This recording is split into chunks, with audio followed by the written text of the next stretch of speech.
Bonjour et bienvenue encore à ce message en ligne de l'Église Fairville Baptist Church. Pasteur Michel, à votre service, au service de notre Seigneur Jésus-Christ, dans sa précieuse parole, béni de le faire et heureux de le partager. Un beau bienvenue à tout le monde qui est à l'écoute. Je vais vous souhaiter le bienvenu et j'espère que vous allez avoir un bon temps dans la parole de Dieu avec moi aujourd'hui. Et j'aimerais vous encourager, vous remercier de votre fidélité d'écoute. Et on va passer ce temps-là ensemble pour mieux connaître notre Sauveur. Une citation, la grâce n'est pas une licence pour pécher, mais la liberté de marcher dans l'obéissance devant notre grand Dieu. Seigneur Jésus, nous venons devant toi humblement, sachant, Seigneur, que tu nous as rachetés, que tu nous as sauvés de ce monde, que tu as pardonné nos péchés et tu nous as donné la vie éternelle. Seigneur, en passant le temps dans ta parole, nous voulons davantage nous approcher de toi, te connaître et se connaître aussi, Seigneur.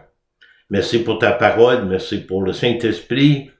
On prie qu'il puisse nous guider, nous diriger, nous enseigner, nous réprimander s'il le faut, par la parole. Nous te remercions d'avance au nom précieux de Jésus. Amen. Aujourd'hui, on va retourner dans le livre d'Éphésiens, l'Église de Christ et la soumission volontaire. La dernière fois que nous étions dans l'Épître aux Éphésiens, c'était le 7 décembre.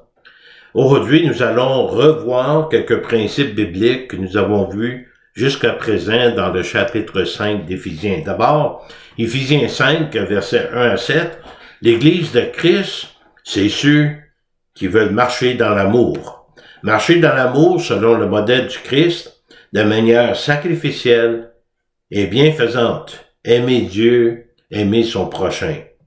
Ensuite, on a vu l'Église de Christ marcher dans la lumière. Marcher dans la lumière, c'est notre nouvelle vie en Christ qui se révèle à travers notre témoignage personnel de vie. Et la vie du croyant devient utile, instrumentale et bénéfique pour amener les autres à Christ. Ensuite, on a vu marcher dans la sagesse. Marcher dans la sagesse, c'est être prêt et disposé à bien utiliser le temps qui nous est alloué, de vouloir que nos actions contribuent au royaume de Dieu et son avancement, et tout simplement répondre à l'appel de Dieu sur notre vie. Notre modèle étant Jésus-Christ, l'exemple parfait et ultime de l'amour, la lumière et la sagesse. Et le but de Dieu, nous rendre de plus en plus semblables à son Fils en tant que témoin vivant de l'Évangile. Paul a écrit de l'importance de marcher, c'est-à-dire de vivre en Christ. En tant que membre spirituel de son Église, tous ceux qui ont confessé Jésus-Christ comme leur Seigneur et Sauveur personnel. Le croyant a reçu la parole de Dieu, qui est la vérité éternelle de Dieu. Chaque croyant a été scellé par la présence éternelle du Saint-Esprit en eux, qui est aussi une garantie ou un gage de notre appartenance à Dieu. Nous sommes à lui. Donc, on va faire quelques versets dans 1 Corinthiens avant d'aller dans le livre d'Éphésiens. Paul nous parle de glorifier Dieu de toute notre être. Paul explique qui nous sommes en Christ. Pour bien servir Dieu puis le glorifier, faut connaître notre identité en Christ.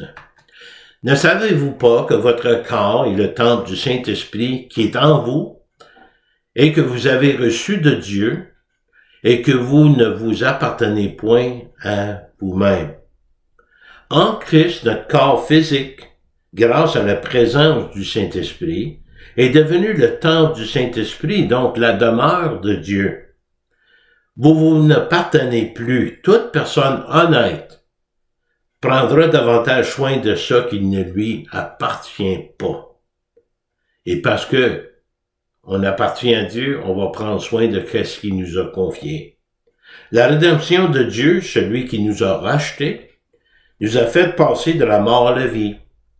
Il nous a transférés du monde des ténèbres à son royaume de lumière. Il nous a sauvés de la condamnation éternelle. Il nous a donné la vie éternelle et notre sécurité se trouve en Christ seul. Mais quel prix dans 1 Corinthiens 6, verset 20. Quel prix notre rédemption qui a été payé en ancien? Car vous avez été rachetés à un grand prix. Glorifiez donc Dieu dans votre corps et dans votre esprit qui appartient à Dieu. Encore une fois, Paul nous rappelle. Nous appartenons à lui. Achetez un grand prix, le sacrifice de Jésus par l'expiation de son sang pour nos péchés. Les rachetés en Christ sont désormais des temples du Saint-Esprit, appelés à honorer Dieu avec leur corps, avec leur esprit et toute leur vie. L'importance de nos paroles, ce que nous pensons révèle notre façon de penser. Notre parole, nos mots, sont-ils inspirés de Dieu? Nos actions, ce que nous faisons et comment nous les faisons, représentons-nous de la bonne façon notre Dieu? Notre attitude, comment nous traitons les autres, comment nous réagissons aux différentes situations et circonstances. Est-ce que mon attitude est positive quand tout va bien, mais négative quand les choses ne vont pas bien?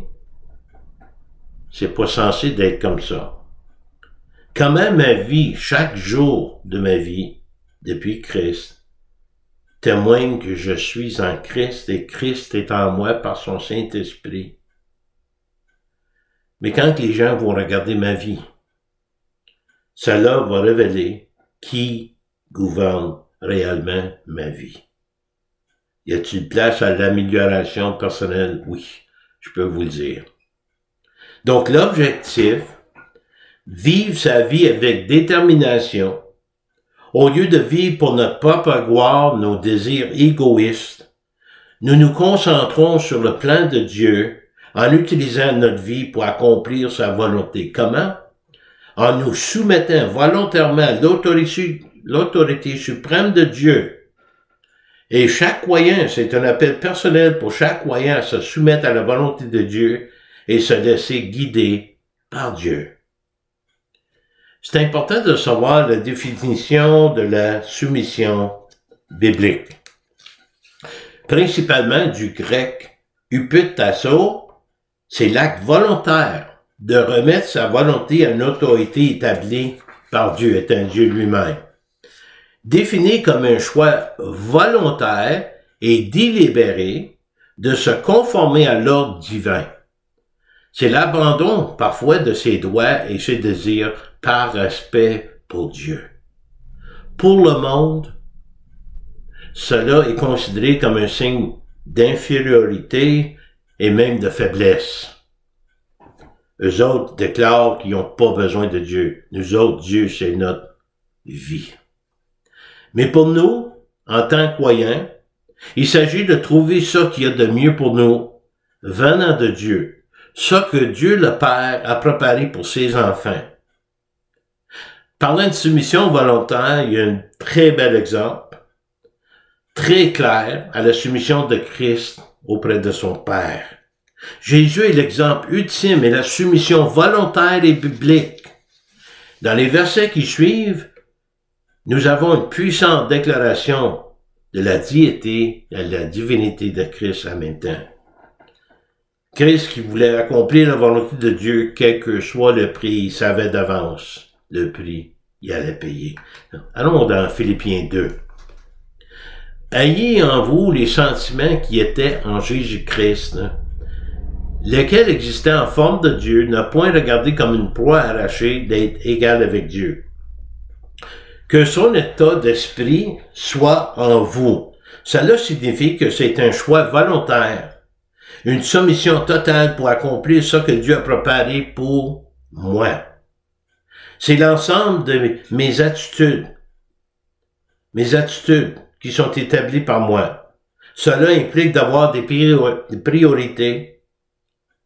Christ, sa priorité, c'était de servir son Père, de prendre notre place sur le coin.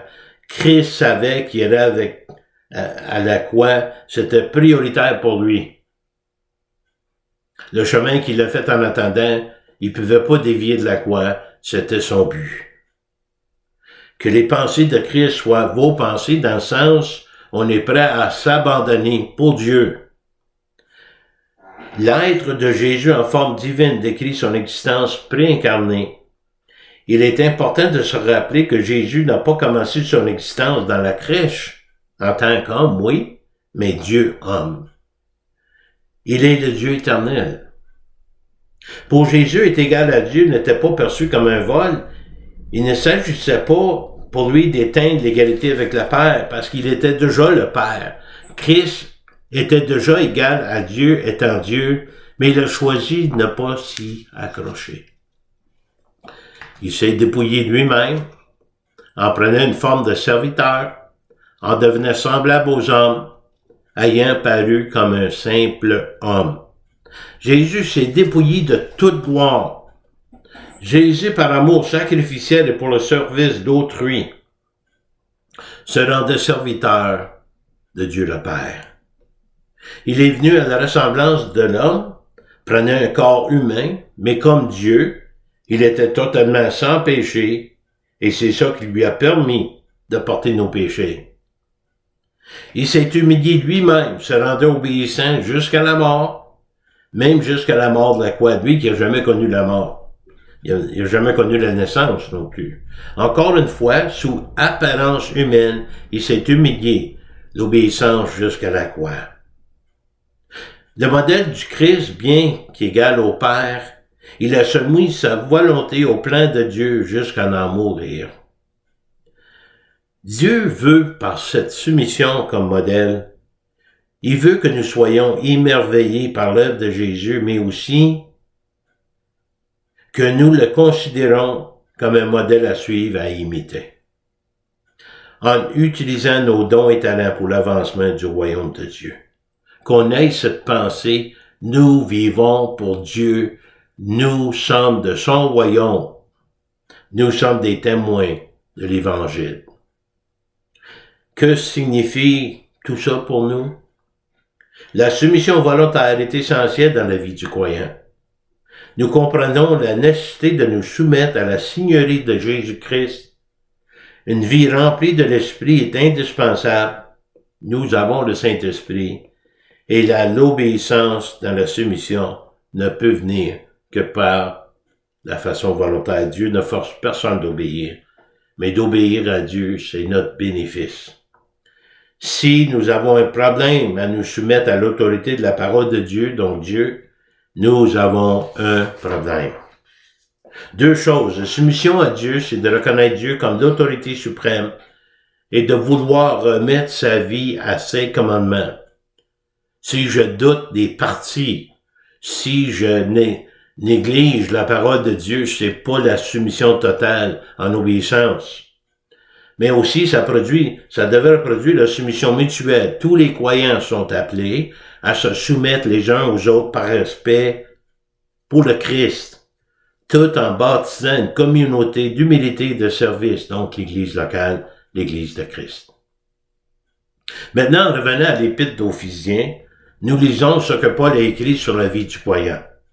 Cette soumission volontaire dans le mariage, la famille, dans la société en général, même au niveau de notre soumission aux autorités, en tant que membres et représentants de l'Église de Christ. D'abord, nous avons vu il y a quelques semaines l'idéal de Dieu dans le mariage, la soumission mutuelle dans le mariage, comme dans le corps de Christ. Les épouses sont appelées à se soumettre à l'autorité de leur mari qui ont reçu le devoir d'être le leader spirituel. Ça qui est complémentaire dans le commandement donné au mari, d'aimer leur épouse à l'image de l'amour du Christ pour l'Église. Ça règle tout. C'est-à-dire, c'est pas une compétition, c'est pas une rivalité. 1 Pierre 3,7 nous dit clairement que les hommes et femmes sont co-héritiers de la grâce de la vie et chacun et chacune pleinement responsable et redevable devant Dieu pour le rôle qu'il leur a donné à jouer. Maintenant, aujourd'hui, nous allons voir Éphésiens chapitre 6, on commence l'Église de Christ, l'idéal de Dieu dans la famille. L'idéal divin, c'est de promouvoir l'harmonie au sein de la famille. Les responsabilités attendues de Dieu de chaque membre de la famille, en commençant avec les enfants. Enfants, obéissez à vos parents selon le Seigneur, car cela est juste. Honore ton père et ta mère, c'est le premier commandement avec une promesse, afin que tu sois heureux et que tu vives longtemps sur la terre. C'est une qualité de vie plus qu'une longueur de vie. Obéir au Seigneur d'abord avec le désir de plaire au Seigneur et de faire ce qui est juste à ses yeux. Ce que Dieu me demande, c'est d'obéir mes parents, de les honorer. C'est une question d'attitude. Obéir et honorer ses parents est un commandement important donné pour permettre aux familles d'être fonctionnelles. Honorer ses parents est un devoir et non une option. Ce que le Seigneur exige d'eux pour leur bonheur et leur bien-être au sein de la famille, qui aura aussi une grande influence sur leur vie sociale. Il n'y a pas de famille parfaite, il n'y a pas de famille idéale, mais on vise la perfection de Dieu. Il y a aussi pour le parent une mise en garde contre l'abus d'autorité parentale qui peut être une source de découragement. Donc, pour le parent, il est nécessaire de trouver un juste équilibre en encourageant les efforts déployés et un manque d'efforts de le corriger ou discipliner. Et vous, père, parce que le père est le leader spirituel, même si la plupart du temps, c'est la femme qui a plus d'influence sur les enfants côté spirituel, n'héritez pas vos enfants, mais élevez-les en les corrigeant et en les instruisant selon le Seigneur. À l'époque de Paul, les pères étaient connus pour leur autorité stricte et dominatrice. Le bien-être des femmes ainsi que des enfants était rarement pris en compte, ce qui les menait à la colère, le désespoir et le ressentiment. Oui. Selon l'idéal divin, les enfants ont la responsabilité d'obéir et d'honorer, mais les parents ont la responsabilité de leur enseigner l'obéissance. C'est l'une des missions les plus importantes d'un parent. Un équilibre sage et de mise entre discipline, éducation et instruction. Enseigner aussi l'obéissance qui se fait par l'exemple du parent même. Les parents doivent être un modèle pour leurs enfants, leur propre soumission devant Dieu. Et d'élever nos enfants dans la foi en tant que croyants en Christ signifie de faire ce qui est nécessaire en tant que parent pour nourrir le corps, l'esprit et l'âme de ses enfants. L'idéal de Dieu dans la famille, selon la parole, l'idéal de Dieu dans la société, en particulier le lieu de travail, et c'est important parce que c'est l'endroit où nous passons la majeure partie de notre temps. Si nous n'avons pas la bonne attitude, si j'aime pas mon emploi, j'aime pas mon patron, je vais contre cœur travailler, cela peut devenir néfaste et dévastateur au point d'avoir un impact négatif sur ma vie familiale. Éphésiens 6:5. Serviteurs, obéissez à vos maîtres selon la chair, avec crainte et tremblement, dans la simplicité de votre cœur, comme à Christ. Vous allez voir ça souvent. Faites-le comme si vous faisiez ça pour le Seigneur. Maintenant, on trouve parfois, si on voit le terme serviteur, maître et même esclave, dans le contexte de la culture gréco-romaine, on parle des esclaves qui n'avaient aucun droit, ils étaient traités comme des biens matériels, des simples objets de service ou de plaisir. Pour nous, aujourd'hui, cela représente la relation employeur-employé.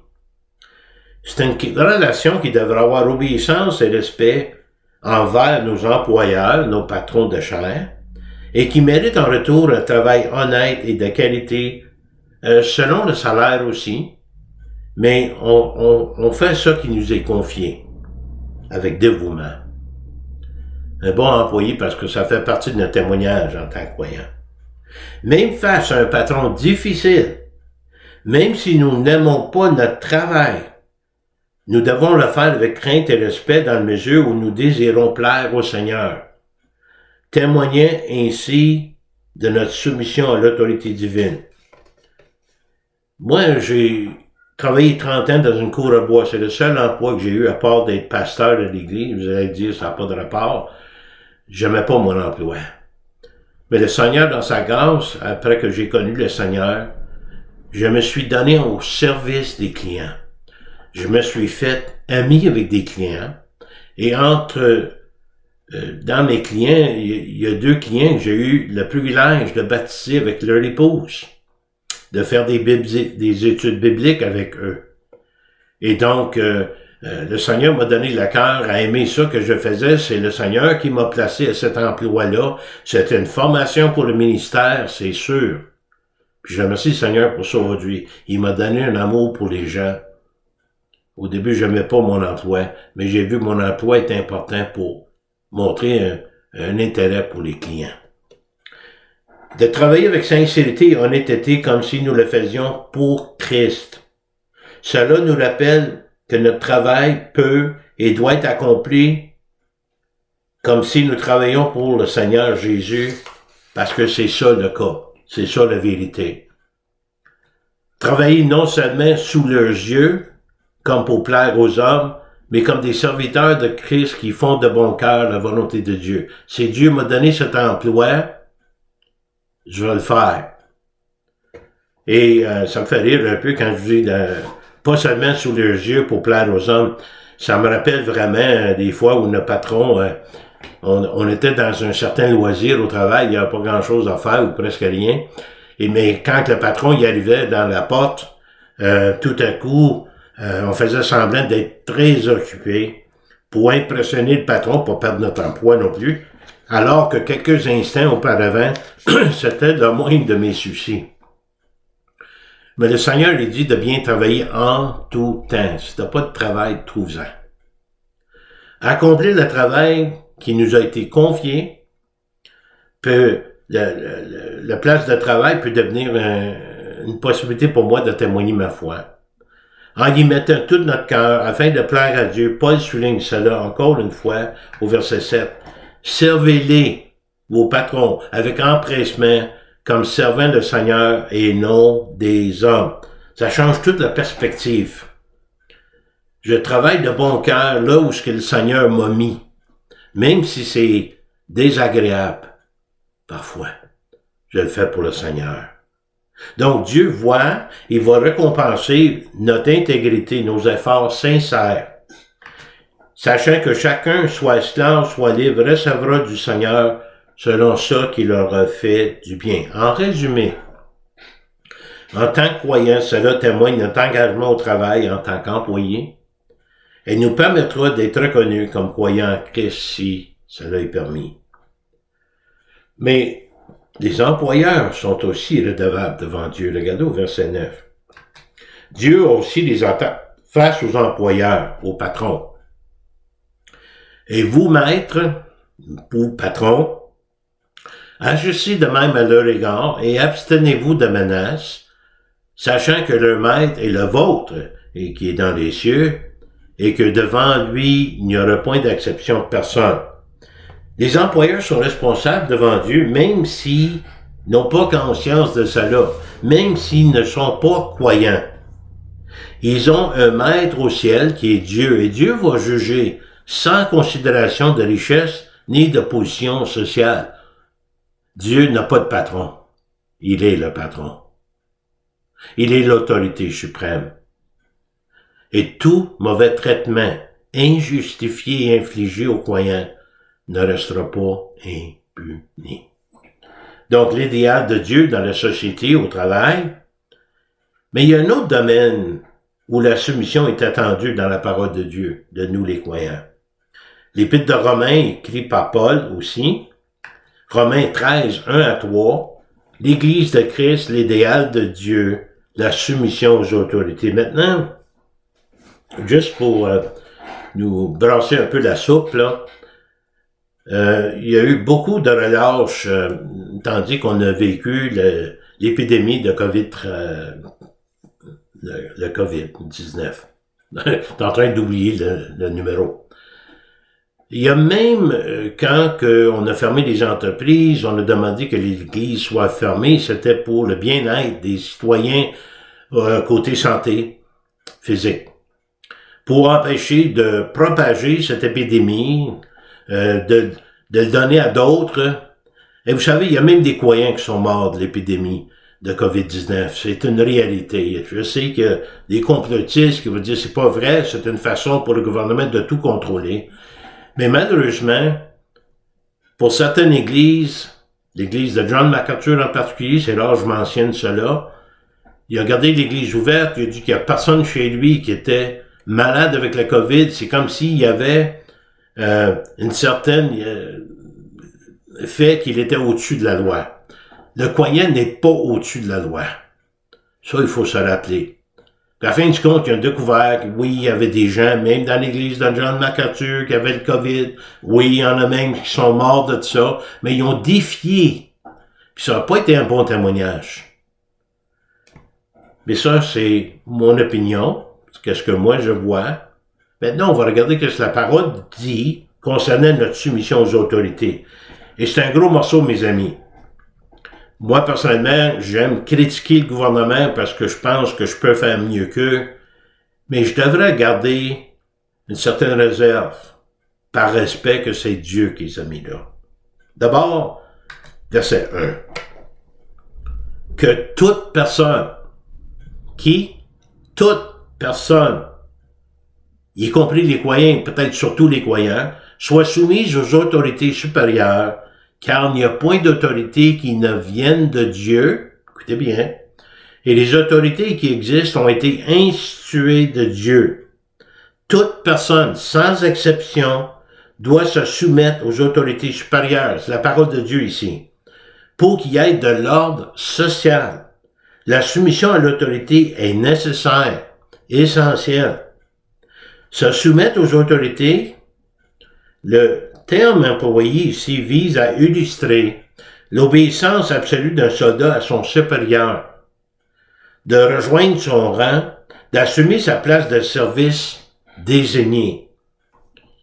Autrement dit, il ne faut pas avoir trop de chefs et pas d'Indiens, excusez l'expression, là. Et nous avons tendance d'oublier que toutes les autorités viennent de Dieu et ont été instituées par Dieu. Oui, mais il n'y a pas de oui, puis il n'y a pas de mais. Dieu, en tant que souverain de l'univers, Dieu a mis en place toutes les autorités qui existent aujourd'hui, indépendamment, écoutez bien, de leurs compétences ou de leur moralité. Qu'ils fassent le bien ou le mal, elles ont été placées là par Dieu afin d'accomplir son plan pour le monde. Beaucoup de corruption peut-être dans le gouvernement aujourd'hui, mais ça amène tout au plan de Dieu où ce que ça va aller de pire en pire avant que ça aille mieux.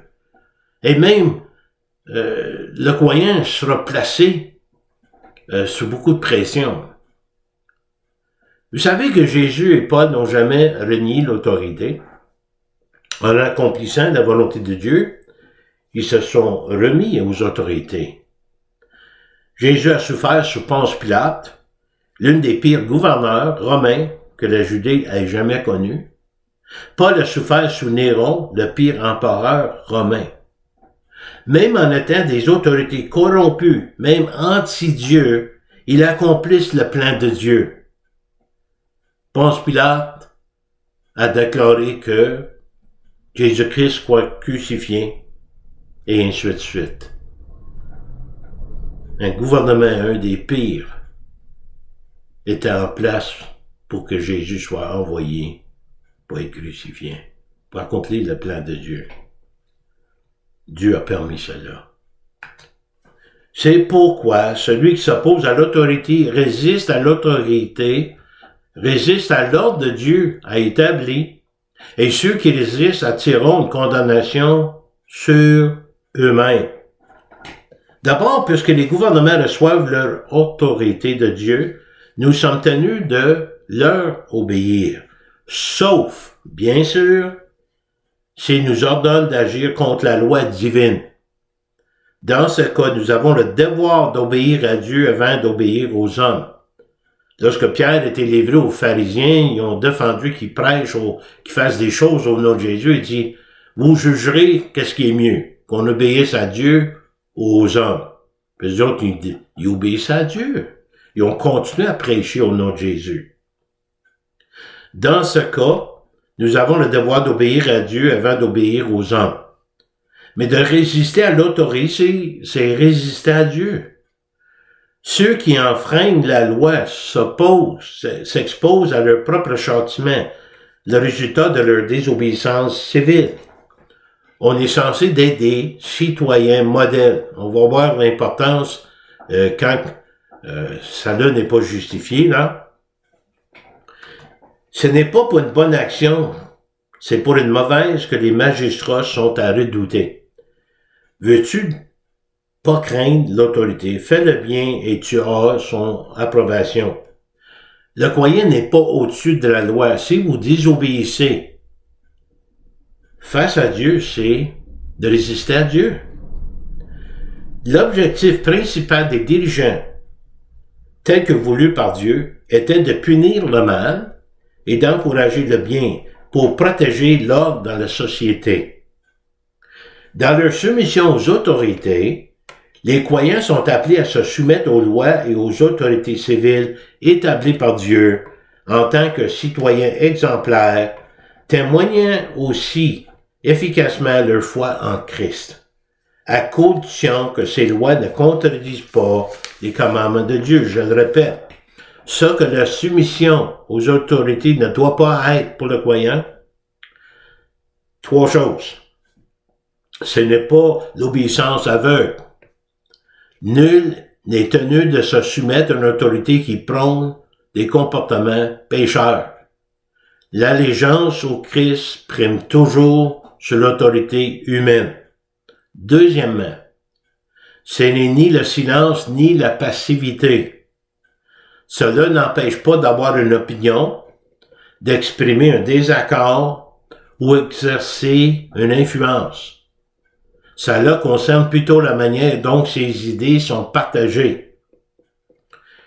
Si vous démontrez une rébellion contre l'autorité en exprimant votre opinion et vous brassez les affaires pour faire le mal, littéralement, c'est pas ça que Dieu vous demande. Faites savoir que vous êtes en désaccord, mais de façon paisible. Ne faites pas de vagues. Et aussi, troisièmement, c'est pas une excuse pour les abus. La soumission biblique ne justifie en aucun cas famille, travail, société, qu'un dirigeant soit tyrannique ou maltraite autrui. Jésus a dit ceci, je le cite, « Rendez à César ce qui est à César et à Dieu ce qui est à Dieu. » Fin de citation. Amen. Donc, l'Église de Christ, l'idéal de Dieu dans la soumission aux autorités. Si vous êtes en Christ, Dieu vous donnera toute la capacité nécessaire pour accomplir tout ça qu'il vous a confié. La semaine prochaine, côté francophone, nous aurons un jeune homme, Bruno Couture, qui va nous enseigner sur les armes de Dieu, donc le combat du croyant. Il va y avoir 2 semaines. Moi, je vais essayer de soit l'enregistrer pour mettre les 2 messages sur YouTube, ou peut-être je vais donner un résumé de ces 2 messages. Priez pour lui, c'est un jeune homme qui a à cœur de partager la parole avec des frères et sœurs ici à l'église de Saurville. On s'est rencontrés à plusieurs reprises. Là, je suis en train de me demander si j'ai pas annoncé ça en français dans mon message en anglais. En tout cas, je vais regarder ça. En conclusion, la volonté de Dieu pour les croyants est parfaite. Sa volonté n'a pas d'erreur. Sa volonté va atteindre pleinement le but, l'objectif et la fin qu'il a prévue. Suivre la volonté de Dieu nous aide à être des témoins fidèles. Notre vie sera le reflet d'une soumission volontaire à Dieu de notre part. Et nous servirons davantage pour la gloire de Dieu. Et c'est là notre vocation principale en tant que croyant, en tant qu'Église de Christ. 2 versets. Jacques 1, 22. Mettez en pratique la parole et ne vous bornez pas à l'écouter, les commandements, les préceptes de Dieu, en vous trompant vous-même par des faux raisonnements. Et un verset bien court, Jacques, c'est 4, 7, j'ai oublié de le changer. Soumettez-vous donc à Dieu, résistez au diable, et il fuira loin de vous. Prions. Merci Seigneur pour ta parole, merci pour les ordonnances que tu nous donnes, pour le bon fonctionnement, Seigneur, de ton Église, de ton peuple, soumission volontaire à Dieu, pour recevoir, pour accomplir ce qui est de mieux pour nous et pour notre témoignage auprès des autres qui nous entourent. Seigneur, je prie pour quelqu'un qui écoute ce message, peut-être qui t'ont pas accepté comme Sauveur et Seigneur au niveau personnel, et que par la puissance de ton Saint-Esprit, Seigneur, que tu puisses les convaincre de leurs plus grands besoins. Une décision doit être prise lors de leur vivant. Pour nous les croyants, Seigneur, aide-nous à nous soumettre, Seigneur, aux autorités en place, surtout quand c'est raisonnable, quand c'est pas raisonnable, de se remettre à toi. Puisses-tu bénir chacun, Seigneur, qui est à l'écoute. Merci pour ta parole, encore une fois. Au nom précieux de Jésus. Amen. Vous pouvez me contacter ici à l'église Somerville Baptist Church, 819-889-2819, répondeur, si je l'avais vu au bureau, vous avez appelé. Je me donne le devoir de vous rappeler aussitôt, c'est possible. Mon courriel, mihoule, a-commercial-netrevolution.com. Vous n'êtes pas d'accord avec ce que j'ai partagé aujourd'hui? Vous êtes en accord? Vous avez des requêtes de prière? Vous avez des questions, des commentaires? S'il vous plaît, contactez-moi. Et prenons ensemble un temps de prière. Peut-être on se connaît un petit peu moins. Mais en Christ, nous devons nous connaître davantage, n'est-ce pas? Que le Seigneur vous bénisse, qu'il vous garde. Merci pour votre fidélité d'écoute. À la prochaine fois, approchez-vous de Dieu dans sa parole.